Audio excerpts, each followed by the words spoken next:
Kaibigan, mag-iingat tayo sa heat stroke, heat exhaustion, delikado po, nakamamatay ito. Hindi nyo man napapansin, ilang araw na. Pag mainit ang panahon, nanghihina na kayo, nagka-cramps na kayo. Ito nga yung 4 na pagkain, panlaban sa heat stroke. Actually, tubig lang talaga ang solusyon natin. Ayan, halos tubig naman yan. Buko is tubig, pakwan, 92% water, pipino, tubig din naman yan. Yan ang panglaban po natin kasi nauubos nga yung tubig sa katawan natin sa pawis, di ba? Ang heat stroke, maraming klase. Bago umabot sa heat stroke, merong heat rash, parang bungang araw yan, di ba? Sa init yan. So, kailangan maliligo ng malamig, lagyan ng tuwalya ng malamig. Heat cramps yan, na ilang araw na, nagka-cramps na binti ko Bakit nagka-cramps? Kulang din sa tubig. Ang cause ng cramping at pulikat ay dehydration. So, kailangan maraming tubig o liquid na iinumin. Ang cramps, pwede sa kulang sa tubig, pwede tumigas yung muscle o kulang sa potassium at mga electrolytes. So, kain ka ng saging. Pagdating sa pag-inom ng tubig, pwedeng tubig, pwedeng buko, pwedeng sports drinks, pag talagang sobrang init, lalo na trabaho mo sa labas. Pag lumala pa yung heat cramps, may tinatawag na heat exhaustion. Ito yung second to the worst. Ibig sabihin, ito hilo na siya, confused na, nasusuka na, mahina na pulso, bumababa na blood pressure, hinihingal na, delikado na po ito. Cold clammy na pinapawisan ng malagkit. Heat stroke, nag-collapse na siya. Wala nang malay. Unconscious, comatose, pwedeng mamatay pag heat stroke. Mas tinatamaan ng heat stroke ang may edad, senior citizen, mga bata, mga babies, kahit mga hayop, mga aso, pusa, pwede rin ma-heat stroke. Ayan namumula na at nawawala na ng pawis dito. Delikado po yan. Temperature, tataas na. Para bumaba, nilalamigan yung katawan. So, pag ang temperature, ang weather natin, 32 to 38 degrees, ayan, maabot tayo niya. Misa nga, may 39 degrees pa nga tayo. Pwede ka na ma-sunstroke, ma-heat cramps, ma-heat exhaustion, lalo na pag nasa labas ang trabaho mo. Prolonged exposure sa labas. Pag lumampas ng 38 degrees, delikado na, pwede na ma-heat stroke. Yan, sobra na init.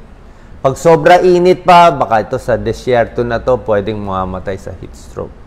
Pag sinabing heat wave, 3 araw ang temperature ng bansa sobra init na hindi bumababa. Heat wave yon. Ano solusyon? Ano prevention tips? Tubig lang talaga.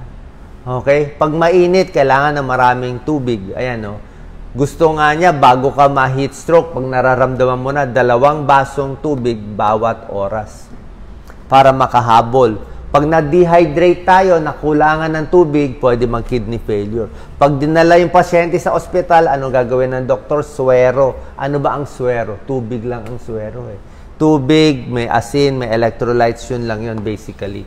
Mas gusto natin iinumin yung tubig kumpara sa alak. Alak kasi tubig pero nakakaihi Kape, tubig din naman ng kape, kaya lang naiihi ka dyan, nadi-dehydrate ka rin, diuretic siya. So, kape, alak, soft drinks, iwasan, mas maganda tubig. Pero kung gusto nyo, pwedeng buko. Buko, pwede yon para may electrolytes, o sports drink, pwede rin. O tubig, kung walang pera, tubig, sabayan mo ng saging, pwede rin. Saging, nandun yung potassium. Take a break, drink water, yan ang solution.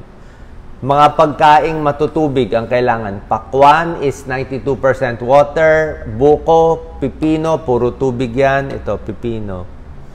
Yan. See, very fluid. Maraming tubig ang kailangan natin. Parang nilalagnat kasi. Actually, tumataas yung temperature. Ito yung mga pagkain panlaban sa heat stroke. Nakita nyo, very watery lahat sila. Mataas sa tubig lahat sila. Ito, buko. Ano ang first aid sa heat stroke? Pag may nakita kayong heat exhaustion, nawalan ng malay, nahihilo, ihiga siya, lalo na kung may edad na, taas ang paa. Kasi baka bumaba po yung blood pressure Pag tinaas ang paa, bababa yung dugo, tataas yung blood pressure. Baka na-dehydrate siya, nagkulang siya ng tubig sa katawan. So, yan, napahigain. So, paggising siya, paggising yung pasyente, pwede pa inumin ng tubig. Pwedeng malamig, di ba? Painumin ng tubig. Pero pag unconscious siya, huwag lalagyan ng tubig kasi magcho-choke lang po siya.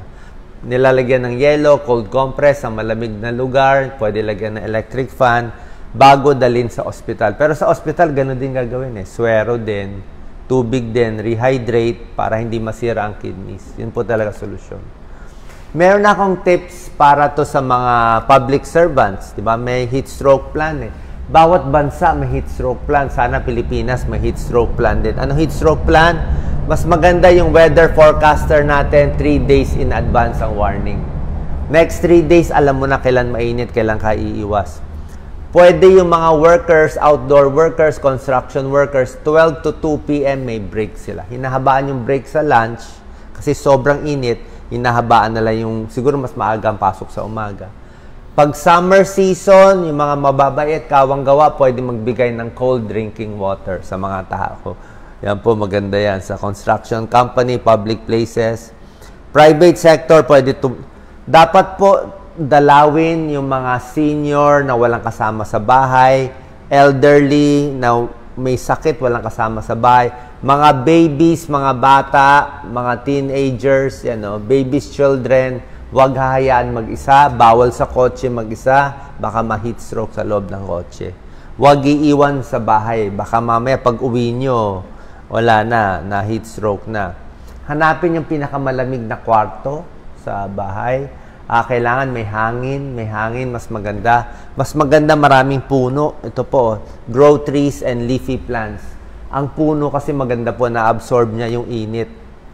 Pag kayo ay tumayo sa ilalim ng puno, lower by 1 degree yung init. Kasi na lalabanan niya. Pero kung puro semento lang, puro building mainit eh. May mga aircon, naglalabas ng init sa labas. Okay? Pati mga hayop tulad ng aso, pusa, pwede ma-heat stroke. Ayan, no? Naglalaway, nagsusuka, hinihingal yung aso, nanghihina, hindi sila makasalita eh. Oo, magugulat ka na lang, biglang namatay na lang yung aso. So, ilagay yung aso sa isang malamig na lugar o pusa, wag direct sunlight. Kailangan may tubig siya. Meron siyang ready na bowl ng tubig. Ayan, cool area, small drinks of water, pareho din. Pag na-heat stroke yung aso o yung tao, dadalhin din sa ospital. Sana pa nakatulong itong video. Ingat po tayo sa heat stroke. God bless.